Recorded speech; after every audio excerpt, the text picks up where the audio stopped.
Did anybody else fall into the Gottman Trap? Defensiveness and criticism are two of the Four Horsemen that Gottman defines as destructive to relationships. But these two terms kept me lost in a loop of confusion and abuse because they were weaponized by my abuser. And if you're new to my page, my name is Jackie and I'm giving real examples of emotional abuse so that you can spot them in your relationships. Criticism is the abuser's weapon. It's part of the devaluation phase. My ex was critical of everything, from the way I folded laundry to the way I cut the grass to the way I prioritized my time. And over time, I started to internalize this criticism, especially when the criticism started to shift from what I was doing to who I was as a person, my values and my beliefs, like when he started calling me defensive. So in the face of relentless criticism, I would defend myself. I was very conscious to not engage in defensive behavior, blame shifting, emotional outbursts, playing the victim, but I would defend my ideas, my reasonings for doing things, and my value systems. So when he would criticize a choice I made and I would defend my reasoning, he would say, "Why are you so defensive? You know, defensiveness is harmful and toxic in relationships." And I would say, "Well, I'm not trying to be defensive." He would cut me off and say, "There you go again." Then he would use me defending myself as validation that his criticisms were valid. I was defensive, I was not open to constructive feedback, and I couldn't take accountability. This left me feeling like,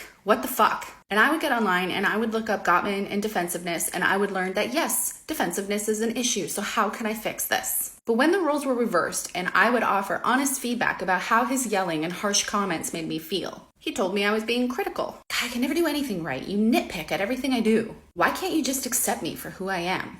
Oh, okay. So then I would get back online and according to Gottman, criticism is bad. Gotta cut out the criticism. And we went around in loops where he was offering constructive criticism and I was being defensive, or I was being critical and he was simply defending himself. And I believed this narrative that I was the one engaging in these behaviors, causing all the difficulty in our relationship. I was walking on eggshells to avoid criticism while not being able to speak about my hurts. I was emotionally drained because I had no energy to challenge anything he said.